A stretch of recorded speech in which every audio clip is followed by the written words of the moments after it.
എല്ലാവർക്കും നമസ്കാരം. Welcome back to നിയാൻസ്.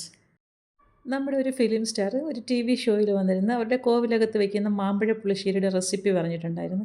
അപ്പോൾ ആ റെസിപ്പി വെച്ച് തയ്യാറാക്കി നോക്കിയതാണ് ഈ ഒരു മാമ്പഴ പുളിശ്ശേരി. സൂപ്പർ ടേസ്റ്റാണ്. ഈ രീതിയിലൊന്ന് തയ്യാറാക്കി നോക്കൂ. ആദ്യം നമുക്കിതിനൊരു അരപ്പ് തയ്യാറാക്കിയെടുക്കാം. ഇത് ഒരു കൈപ്പിടി നിറയുള്ള തേങ്ങ ചിരകിയതാണ്. അത് മിക്സിയുടെ ജാറിലേക്ക് ഇട്ട് കൊടുക്കാം. അതിലേക്ക് അര കപ്പ് തൈരും കൂടി ചേർത്ത് കൊടുക്കണം. ഇനി ഇതിലേക്ക് ചേർത്ത് കൊടുക്കാനുള്ളത് മുളക് പൊടിയും മഞ്ഞൾപ്പൊടിയാണ്. അപ്പോൾ ഒരു ടീസ്പൂൺ മുളക് പൊടിയും ഒരു 1/4 ടീസ്പൂണോളം മഞ്ഞൾപ്പൊടിയും കൂടി ചേർത്ത് കൊടുത്ത് നന്നായിട്ട് ഇതിനെ ഒന്ന് അരച്ചെടുക്കണം. ഈ ഒരു രീതിയിൽ നല്ല വെണ്ണ പോലെയാണ് അരച്ചെടുക്കേണ്ടത്. അതായത് കണ്ടില്ലേ, ഈ ഒരു രീതിയിലാണ് ഈ അരപ്പ് തയ്യാറാക്കിയെടുക്കുമ്പോൾ വേണ്ടത്. ഇനി നമുക്ക് വേണ്ടത് പഴുത്ത മാങ്ങയാണ്.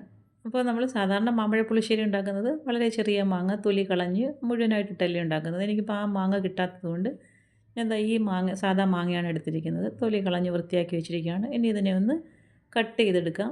അപ്പോൾ ഒരു കുറച്ച് വലിയ പീസസായിട്ട് തന്നെ കട്ട് ചെയ്തെടുക്കാം. അപ്പോൾ വേവിക്കാനുള്ള ചട്ടിയിലേക്ക് തന്നെ നമുക്ക് ഇതിനെ അങ്ങ് കട്ട് ചെയ്തിട്ട് കൊടുക്കാം. നിങ്ങൾക്ക് ചെറിയ മാങ്ങ കിട്ടുന്നെങ്കിൽ അതായിരിക്കും നല്ലത്.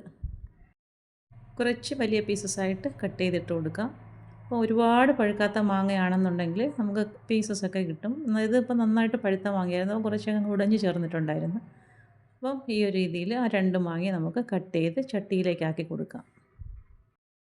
ഈ ഒരു പുളിശ്ശേരി വയ്ക്കാൻ നന്നായിട്ട് മധുരമുള്ള മാങ്ങ തന്നെ എടുത്തോളൂ. അപ്പം ഞാൻ മാങ്ങ കൊട്ടയിൽ നിന്ന് ഫുള്ളായിട്ടങ്ങ് ചീകി മാറ്റിയിട്ടില്ല. കുറേശ്ശെ അതിൽ വെച്ചിട്ടുണ്ട്. അപ്പോൾ അതും കൂടെ ഈ കറിയിലേക്ക് ചേർത്ത് കൊടുക്കുകയാണ്. ഇനി ഇതിലേക്ക് കുറച്ച് വെള്ളം, ഒരു 1/4 കപ്പോളം വെള്ളം മതി. വെള്ളം ഒഴിച്ച് കൊടുക്കാം. പിന്നീട് ആവശ്യത്തിനുള്ള ഉപ്പും ചേർത്ത് കൊടുത്ത് നന്നായിട്ട് ഇതിനെ ഒന്ന് ഇളക്കി കൊടുക്കാം. ഉപ്പ് ഇട്ട് കൊടുത്ത് നന്നായിട്ട് ഇതേപോലെ ഇളക്കി കൊടുത്തതിന് ശേഷം മൂടി വെച്ച് അടുപ്പിലേക്ക് വെച്ച് കൊടുത്ത് ഒന്ന് തിളപ്പിച്ചെടുക്കാം. ഇപ്പം വെച്ച് കൊടുത്തതിന് ശേഷം നന്നായിട്ടൊന്ന് തിളച്ച് വന്നിട്ടുണ്ട്. അപ്പം മാങ്ങ ഏകദേശം വെന്ത് വന്നിട്ടുണ്ട്. ഈ ഒരു സമയമാകുമ്പോഴേക്കും ഇനി ഇതിലേക്ക് ചേർത്ത് കൊടുക്കേണ്ടത് ശർക്കര പാനിയാണ്.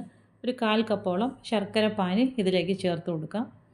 ഇനി ഈ ശർക്കര പാനിയും മാങ്ങയും കൂടി കിടന്ന് നന്നായിട്ടൊന്ന് വരണ്ട് വരണം. ആ ശർക്കര പാനി മാങ്ങയിലേക്കൊക്കെ പിടിച്ച് അതെല്ലാം നന്നായിട്ടൊന്ന് വറ്റി വരണം.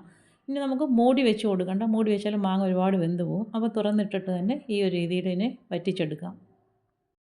ഫ്ലെയിം അഡ്ജസ്റ്റ് ചെയ്ത് കൊടുത്ത് മാങ്ങ അടിയിലെങ്ങും പിടിക്കാതെ ഇടയ്ക്കിടയ്ക്ക് ഇളക്കി കൊടുത്ത് ശർക്കര പാനി മുഴുവൻ നന്നായിട്ടൊന്ന് വറ്റിച്ചെടുക്കണം. ഇപ്പോൾ ചേർത്ത് കൊടുത്ത ശർക്കര പാനിയൊക്കെ നന്നായിട്ട് വറ്റി വന്നിട്ടുണ്ട്.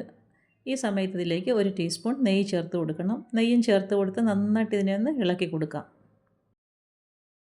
നെയ്യ് ഇട്ട് കൊടുത്തതിന് ശേഷം നന്നായിട്ടൊന്ന് ഇളക്കി കൊടുക്കാം. അപ്പോൾ ഇട്ട് കൊടുത്ത നെയ്യ് മാങ്ങയിലൊക്കെ നന്നായിട്ടൊന്ന് പിടിച്ച് വരണം. ആ ഒരു സമയം വരെ നല്ലതുപോലെ ഒന്ന് മിക്സ് ചെയ്ത് കൊടുക്കാം. ഇപ്പോൾ ചേർത്ത് കൊടുത്ത നെയ്യ് നന്നായിട്ട് മാങ്ങയിലൊക്കെ പിടിച്ചിട്ടുണ്ട്. ഈ ഒരു സമയമാകുമ്പോഴേക്കും നമ്മൾ നേരത്തെ തയ്യാറാക്കി വെച്ചിരിക്കുന്ന അരപ്പ് ഇതിലേക്ക് ഒഴിച്ചു കൊടുക്കാം. ലേശം വെള്ളം കൂടെ മിക്സിയുടെ ജാറിലേക്ക് ഒഴിച്ചു കൊടുത്ത് അരപ്പൊന്ന് കഴുകി അതിലേക്ക് ഒഴിച്ചു കൊടുക്കാം. വെള്ളം ഇതിനകത്ത് ഒരുപാട് ചേർത്ത് കൊടുക്കേണ്ട. ഈ ഒരു പരുവാണ് നല്ലത്. ഇനി നന്നായിട്ട് ഇതിനെ ഒന്ന് മിക്സ് ചെയ്ത് കൊടുക്കണം. ഇളക്കി കൊടുത്തുകൊണ്ട് തന്നെ നമുക്ക് അടുപ്പിൽ നിന്ന് മാറ്റാം. തിളയ്ക്കേണ്ട ആവശ്യമില്ല. ഒന്ന് ചൂടായി വന്നാൽ മതിയാകും. ഈ ഒരു രീതിയിൽ നല്ലതുപോലെ ഒന്ന് ഇളക്കി കൊടുക്കാം. നല്ലതുപോലെ ഇളക്കി കൊടുത്ത് ചെറുതായിട്ടൊന്ന് വരുന്ന സമയത്ത് ഓഫ് ചെയ്ത് കൊടുക്കണം. ആ സമയത്ത് ഉപ്പ് വേണമെന്നുണ്ടെങ്കിൽ ഉപ്പ് നോക്കിയിട്ട് ആവശ്യമെങ്കിൽ ചേർത്ത് കൊടുക്കാം. ഉപ്പും ചേർത്ത് കൊടുത്ത് വീണ്ടും നന്നായിട്ടൊന്ന് മിക്സ് ചെയ്ത് കൊടുത്തതിന് ശേഷം അടുപ്പിൽ നിന്ന് മാറ്റി വയ്ക്കാം. ഇപ്പോൾ കറി റെഡിയായി കഴിഞ്ഞു. ഇനി അടുപ്പിൽ നിന്ന് മാറ്റി വയ്ക്കാം. ഇനി ഇതിലേക്ക് നമുക്കൊന്ന് താളിച്ചൊഴിക്കണം. അപ്പോൾ നെയ്യിലാണ് താളിച്ചൊഴിക്കേണ്ടത്. 1 ടീസ്പൂൺ നെയ്യ് ഇതേപോലെ ഒഴിച്ച് കൊടുത്തതിന് ശേഷം നെയ്യ് നന്നായി മെൽറ്റായി വരുമ്പോൾ അതിലേക്ക് 1/4 ടീസ്പൂൺ ഉലുവയും 1/4 ടീസ്പൂൺ കടുകും കൂടി ഇട്ട് കൊടുത്തൊന്ന് പൊട്ടിച്ചെടുക്കാം. അത് പൊട്ടി വരുമ്പോൾ അതിലേക്ക് കുറച്ച് ഉണക്കമുളകും കൂടി ഇട്ട് കൊടുത്തൊന്ന് മൂപ്പിച്ചെടുക്കാം. അത് മൂത്ത് വരുമ്പോൾ ഇനി ഇതിലേക്ക് കുറച്ച് കറിവേപ്പിലയും കൂടെ ചേർത്ത് കൊടുത്ത് നന്നായിട്ട് മൂപ്പിച്ചെടുക്കാം. അപ്പോൾ പ്രത്യേകം ശ്രദ്ധിക്കേണ്ടത് ഇത് നെയ്യിൽ തന്നെ താളിച്ചെടുക്കണം. അപ്പം ഇതേപോലെ മൂത്ത് വരുമ്പോൾ കറിയിലേക്ക് ഒഴിച്ചു കൊടുക്കാം. താളിച്ചത് കറിയിലേക്ക് ഒഴിച്ചു കൊടുത്തതിന് ശേഷം 2 മിനിറ്റ് ഒന്ന് മൂടി വെച്ചേക്കാം. നന്നായിട്ട് ആ മണമൊക്കെ അതിലൊന്ന് പിടിച്ച് കിട്ടട്ടെ. ഇത് തുറന്നിട്ട് നല്ലതുപോലെ ഒന്ന് ഇളക്കി കൊടുക്കാം. ഈ ഒരു രീതിയിൽ നെയ്യിലും കൂടെ താളിച്ചൊഴിക്കുമ്പോൾ കറിക്ക് നല്ല മണവും ടേസ്റ്റുമാണ്. ഇതുപോലെ നന്നായി ഇളക്കി കൊടുത്തതിന് ശേഷം നമുക്ക് അടുപ്പിൽ നിന്ന് മാറ്റി കൊടുക്കാം. നന്നായിട്ടൊരു കുറുകിയ പരുവാണ് ഈ ഒരു പുളിശ്ശേരിക്ക് വേണ്ടത്. കാണുമ്പോൾ തന്നെ അറിയാമല്ലോ എത്രത്തോളം ടേസ്റ്റി ആയിരിക്കും എന്നുള്ളത്. ഇനി അടുപ്പിൽ നിന്ന് മാറ്റി കൊടുക്കാം. ഈ ഒരു മാമ്പഴ പുളിശ്ശേരി നമുക്ക് ഒഴിച്ച് കറിയായിട്ടല്ല തൊടു കറിയായിട്ട് കൂട്ടാനാണ് നല്ലത്. ചോറിൻ്റെ സൈഡിലൊക്കെ വെച്ച് എടുത്ത് വെച്ച് കൂട്ടാൻ ഭയങ്കര ടേസ്റ്റാണ്. അപ്പോൾ തീർച്ചയായിട്ടും ഈ ഒരു രീതിയിലൊന്ന് തയ്യാറാക്കി നോക്കൂ. പ്രധാനമായിട്ട് ഈ കറിക്കുള്ള ടേസ്റ്റ് എന്ന് വെച്ചാൽ നമ്മൾ നെയ്യിൽ തയ്യാറാക്കുന്നത് കൊണ്ടാണ്. അപ്പോൾ ഒരു വെറൈറ്റി ടേസ്റ്റാണ്. അപ്പോൾ ഇന്നത്തെ വീഡിയോ ഇത്രയേ ഉള്ളൂ. ഇഷ്ടമായാൽ ലൈക്ക് ചെയ്ത് സബ്സ്ക്രൈബ് ചെയ്ത് സപ്പോർട്ട് ചെയ്തേക്കൂ.